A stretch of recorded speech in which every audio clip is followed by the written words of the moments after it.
नमस्कार दोस्तों, स्वागत है आप सभी का भावना साइकोलॉजी क्लासेस में। और आज हम अपना चैप्टर 3 लेके आए हैं जिसका नाम है मीटिंग लाइफ चैलेंजेस। तो हम जैसे कि नाम से ही पता चल रहा है, मीटिंग लाइफ चैलेंजेस मतलब स्ट्रेस से आपको डील करना है। लाइफ का चैलेंज, सबसे बड़ा चैलेंज क्या है कि अपने आप से डील करना, अपने माइंड से डील करना, जो कि है स्ट्रेस। ठीक है, स्ट्रेस से आपने कैसे डील करना है। चैप्टर 3 है क्लास 12 का। अब इसमें फर्स्ट जो हमारा टॉपिक है वो है स्ट्रेस। स्ट्रेस होता क्या है, ठीक है। तो स्ट्रेस बेसिकली क्या होता है, कोई भी ऐसा चेंज जो कि आपका इमोशनल, फिजिकल या साइकोलॉजिकल स्ट्रेन डाले। स्ट्रेन का मतलब यहाँ पे क्या होता है, प्रेशर। ठीक है, जैसे कि आपकी डेफिनेशन है, stress is defined as any type of change that cause physical, emotional और साइकोलॉजिकल स्ट्रेन। स्ट्रेन का मतलब यहाँ पे होता है प्रेशर। ठीक है, फिजिकल मतलब बॉडी से रिलेटेड, जैसे हाथ पैर वगैरह कहीं पे भी आपको प्रेशर पड़ रहा है।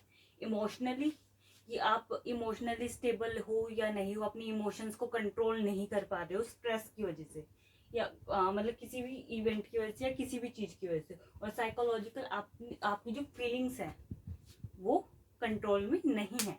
ठीक है, उन पे प्रेशर पड़ रहा है, तो इसका मतलब आपको स्ट्रेस है। एग्जाम्पल अगर हम दे तो कोई डेथ हो जाती है लव्ड वन की, या फिर कोई और ऐसा इवेंट हो जाता है जो कि फेवरेबल नहीं होता, वो हमारा क्या होता है, स्ट्रेस होता है। अब स्ट्रेस की बात की जाए तो दो टाइप के स्ट्रेस होते हैं, यूस्ट्रेस एंड डिस्ट्रेस। ठीक है, यूस्ट्रेस मतलब अच्छा अच्छा स्ट्रेस, इसको हम गुड स्ट्रेस भी बोल सकते हैं। ठीक है, ये डिजायरेबल स्ट्रेस या ऐसा स्ट्रेस जो हमें मोटिवेट करता है कुछ करने के लिए। अगर हम इसका एग्जाम्पल लें तो जैसे कि आपको स्ट्रेस होता है एग्जाम का, आपको एग्जाम का स्ट्रेस होता है तो आप क्या, तो पढ़ने के लिए बैठ जाते हो। आपको अगर किसी चीज का स्ट्रेस ही नहीं होगा तो आप उसकी तैयारी कैसे करोगे। अगर आपको लगेगा यार एग्जाम ही तो है, कोई बात नहीं, आप स्ट्रेस नहीं लोगे उसके, आप लो मोटिवेशन हो जाएगा, आप उसकी तैयारी नहीं करोगे, आपके मार्क्स बेकार होंगे या हो सकता है फेल भी हो जाओ। ठीक है, दैट इज योर स्ट्रेस। कि अच्छा स्ट्रेस है कि आप उसकी टेंशन ले रहे हो तो आप पढ़ने बैठ रहे हो, आपकी तैयारी अच्छी हो रही है। डिस्ट्रेस मतलब बेकार स्ट्रेस, बैड स्ट्रेस बोल सकते हो, या ऐसा स्ट्रेस जो आपको नेगेटिव फीलिंग दे रहा है। ठीक है, या अनडिजायरेबल है। ठीक है, वो सारे बैड स्ट्रेस में आ जाता है, या डिस्ट्रेस बोलते हैं इसको। तो इसमें बेसिकली क्या होता है, जैसे कि आपने पढ़ाई की टेंशन ली, आप पढ़ने भी बैठ गए, लेकिन आप इतना स्ट्रेस ले रहे हो कि जिसकी वजह से आपको क्या हो रही है, एंजाइटी, डिप्रेशन। ठीक है, या और कोई, ठीक है, ऐसा कोई भी टेंशन। ठीक है, टेंशन हो रही है जिसकी वजह से बहुत ज्यादा। बैड स्ट्रेस कौन सा होगा, जिसमें आपको एंजाइटी होगी या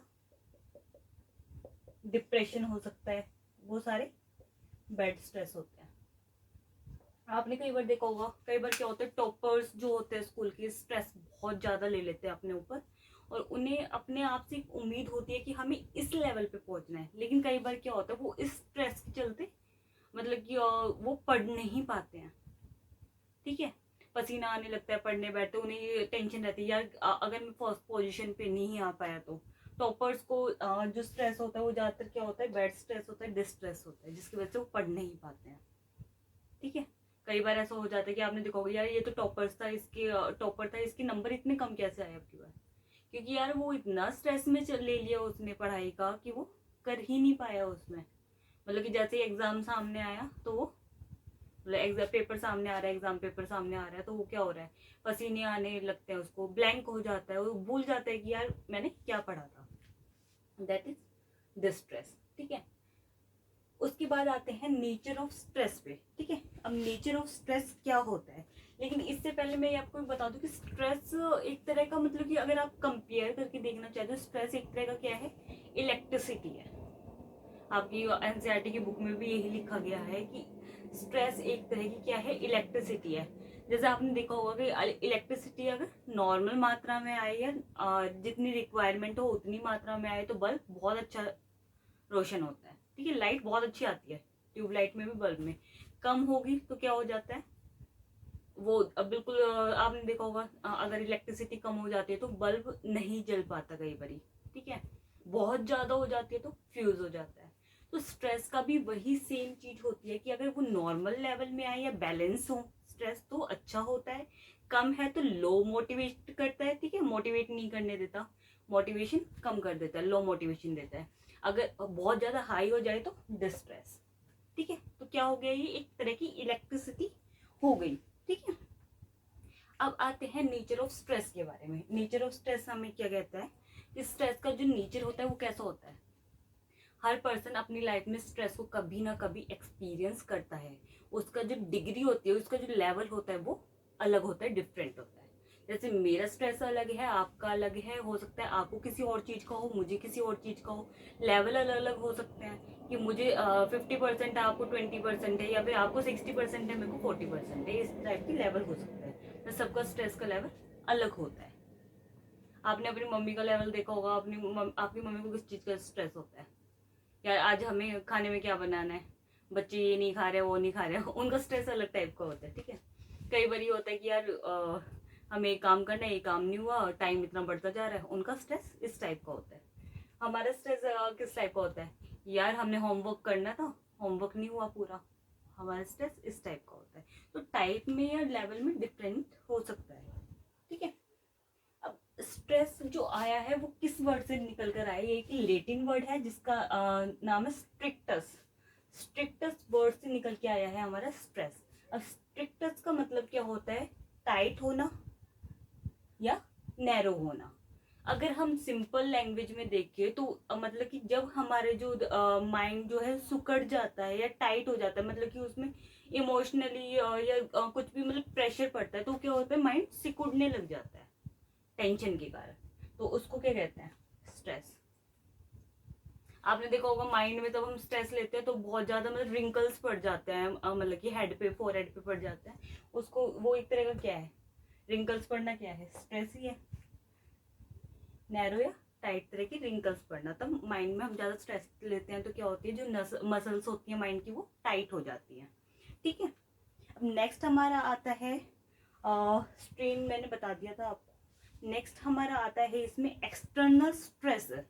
इसमें दो तरह के वर्ड आते हैं, एक्सटर्नल स्ट्रेसर और इंटरनल स्ट्रेसर, ठीक है।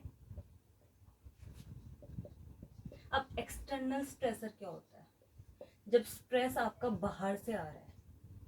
स्ट्रेस कहाँ से आ रहा है, आउटसाइड से, मतलब बाहर से, आपकी बॉडी में से नहीं आ रहा, आपके माइंड से नहीं आ रहा, बाहर से आ रहा है। इसका मतलब क्या है, एक्सटर्नल स्ट्रेस, ठीक है। एक्सटर्नल स्ट्रेसर कि आपका जो जितना भी स्ट्रेस है, जैसे कि आपका हो गया वर्क प्लेस पे जो स्ट्रेस होता है, लोग आपको बोलते हैं कि नहीं आपको अपनी जॉब इस टाइम पे पूरी करनी है, ये आपकी डेडलाइन है, आपको ये वाला काम इस टाइम पे पूरा करना है, तो वो आपका क्या हो गया, वो हो गया आपका एक्सटर्नल स्ट्रेस, ठीक है। बाहर से आ रहा है स्ट्रेस, आप अपने आप नहीं ले रहे। ये क्या होता है, ये अनकंट्रोलेबल होता है, इसको हम कंट्रोल नहीं कर सकते, जो है वर्क प्लेस पे वो तो रहेगा ही। कोई ऐसा इवेंट हो जाता है, जैसे डेथ हो गई है किसी लव्ड वन की, या फिर कोई और चीज हो जाता है, आपका ब्रेकअप हो गया या कुछ और भी हो गया, मतलब कुछ भी आप इमेजिन कर सकते हो, तो वो अनकंट्रोलेबल है, ठीक है। हो गया वो हो गया, उसको हम क्या कर सकते, कुछ नहीं कर सकते उसके बारे में, ठीक है। ये हो गया एक्सटर्नल। अगर हम बात करें यहीं पे इंटरनल स्ट्रेसर की, इंटरनल स्ट्रेसर। अब इंटरनल स्ट्रेसर क्या होता है कि जो हो गया वो हो गया, लेकिन आप उसके बारे में सोच के अपना बीपी हाई कर रहे हो, अपना जो स्ट्रेस है वो बढ़ा रहे हो, ठीक है। वो क्या हो गया, इंटरनल स्ट्रेसर। कि आपका जो मतलब कि स्ट्रेस आ रहा है वो कहाँ से आ रहा है, आपके अंदर से, आपके माइंड में बहुत ज्यादा सोचने से, जिसके कारण क्या होती है, एंजाइटी होती है, डिप्रेशन होता है, डिस्ट्रेस होता है, बैड स्ट्रेस, एंजाइटी और डिस्ट्रेस, ये इंटरनल स्ट्रेस में होता है, ठीक है। इंटरनल स्ट्रेसर के अंदर ये क्या होता है, कंट्रोलेबल होता है, ज्यादा ना सोचो किसी चीज के बारे में, तो वो कंट्रोल किया जा सकता है, ठीक है। अब इसके बाद जो आ जाता है आपका, वो आता है primary appraisal and secondary appraisal, ठीक है।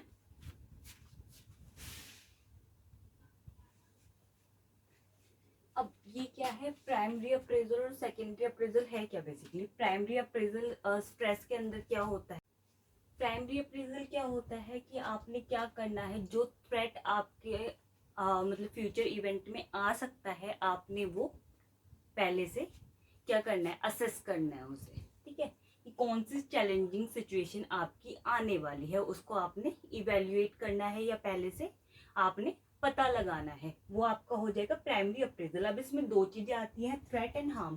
थ्रेट होता है आपका असेसमेंट ऑफ फ्यूचर लॉसेज या डैमेज। जो फ्यूचर में लॉस होना है उसको आपने थ्रेट बोलोगे, और जो हार्म होता है, हार्म क्या होता है कि जो आपको डैमेज हो चुका है ऑलरेडी, ठीक है, उसको हार्म बोलते हैं। ठीक है, अब इसमें प्राइमरी अप्रेजल में अगर हम बात करें तो इसमें क्या हो सकता है, स्नो के बारे में हो सकता है। अगर हम एग्जाम्पल लें इसके, इसमें क्या हो सकता है, स्नो। आपने देखा होगा हिली एरियाज होते हैं उसमें स्नो आ जाती है, तो क्या होता है कि अगर आपको स्कूल जाना है तो वो आपके लिए अच्छा है। आप ये सोचेंगे यार अच्छा हुआ छुट्टी मिल गई हमें क्योंकि स्नो हो गई है, तो स्नोफॉल हो रहा है, मतलब रास्ते बंद हो गए, तो अगर आपको स्कूल जाना था तो वो आपके लिए अच्छा है। लेकिन यही अगर आपको क्या करना था, पार्टी करनी थी, इंजॉय करना था बाहर जाके, तब स्नोफॉल हो जाता है तो वो आपके लिए बुरा है। ठीक है, वहीं पे आता है सेकेंडरी अप्रेजल। सेकेंडरी अप्रेजल क्या होता है कि आपने क्या किया, पता लगा लिया कौन सी चैलेंजिंग सिचुएशन आने वाली है। अब हमने क्या करना है, हमने परसीव तो कर लिया, लेकिन जो सिचुएशन हम परसीव कर चुके हैं उसके बारे में हमने क्या करना है, अगला स्टेप हमने ये देखना है कि हमारे पास उतने रिसोर्सेस हैं या नहीं कि हम उस सिचुएशन से लड़ पाए। ठीक है, तो हमने थ्रेट समझना है उसको, ये चैलेंज लेके वो करना है, वो आप पे डिपेंड करता है। सेकेंडरी अप्रेजल में क्या है, हमने क्या असेस करना है, इवेल्युएट करना है यहाँ पे हमने अपने रिसोर्सेज को। ठीक है, इवेल्युएशन करना है किसका, रिसोर्सेज का, ये हमारे पास कितने रिसोर्सेज हैं, आपके पास मनी कितना है। अगर मैं कोरोना की बात करूं, हमारे पास लाइव एग्जांपल चल रहा है अभी, तो कि कोरोना जो हुआ है उसमें हमने क्या असेस करना था पहले कि हमारे पास इतने रिसोर्सेस हैं।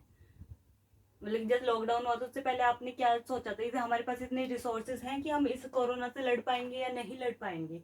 मनी देखना था कि यार हमारा व्यापार ठप हो चुका है, इस वक्त हमें सैलरी इतनी नहीं मिलेगी, तो हमारे पास सेविंग्स हैं इतनी या नहीं है, हमारी जो फैमिली है या रिलेटिव्स है वो हमें हेल्प करेंगे इस सिचुएशन में या नहीं करेंगे। वो हमारी क्या होता है, हमने क्या इवेल्युएट करना है, रिसोर्सेज को अपना। थर्ड एक और चीज होती है कि आप क्या देखते हो, आपके अंदर कॉन्फिडेंस लेवल कितना है कि आप उस चीज को झेल सकते हो या नहीं झेल सकते। आपको विल पावर होना है ना, विल पावर स्ट्रॉन्ग होना बहुत बड़ी बात होती है। अगर आप की विल पावर बहुत स्ट्रॉन्ग है तो आप उस चीज को झेल पाओगे। ठीक, अब कोई भी चीज होती है जैसे कि जो ये होता है हमारे सेकेंडरी अप्रेजल होता है, ये क्या होता है, सब्जेक्टिव होता है, मतलब हर पर्सन का अलग होता है। सब्जेक्टिव और ऑब्जेक्टिव की मैं हमेशा बात करती हूँ, ये वर्ड आप रट लो या याद कर लो।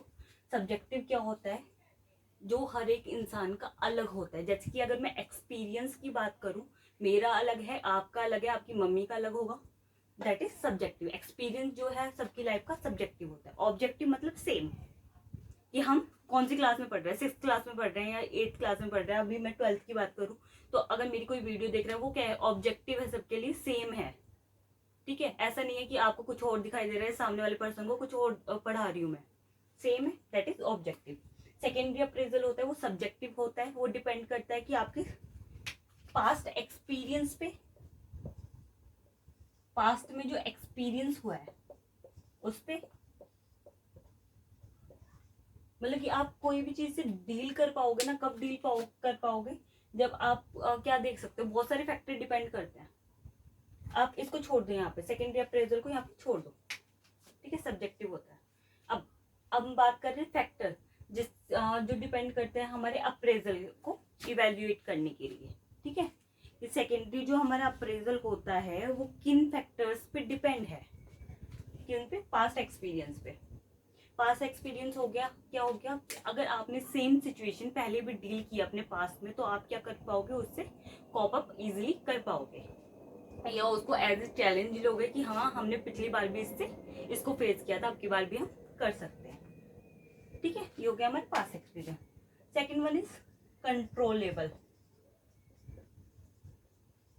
ठीक है, फैक्टर हमारे क्या है, कंट्रोलेबल या कंट्रोलेबिलिटी। इसमें क्या है, अगर आपका कॉन्फिडेंस लेवल अच्छा है, आपके पास प्रॉपर रिसोर्सेज हैं, तो आपका कॉन्फिडेंस ऑलरेडी इतना बूस्ट होगा कि आप ये कहोगे कि हाँ आने दे सिचुएशन को, मैं ऑलरेडी इससे मतलब कि मैं इसके लिए ऑलरेडी तैयार हूँ, मैं इससे डील कर सकता हूँ। आप उसे एज ए चैलेंज ले रहे हो यहाँ पे कि हाँ मैं कंट्रोल कर सकता हूँ इसको, ठीक है। अगर आपके पास प्रॉपर रिसोर्सेज नहीं है तो आप क्या करोगे, यार मैं नहीं कर पाऊंगा, उसे क्या ले लोगे आप, चैलेंज की जगह क्या ले लोगे यहाँ पे, थ्रेट ले लोगे। चैलेंज की जगह क्या ले रहे हो आप यहाँ पे, थ्रेट। ये चीज होती है, ठीक है।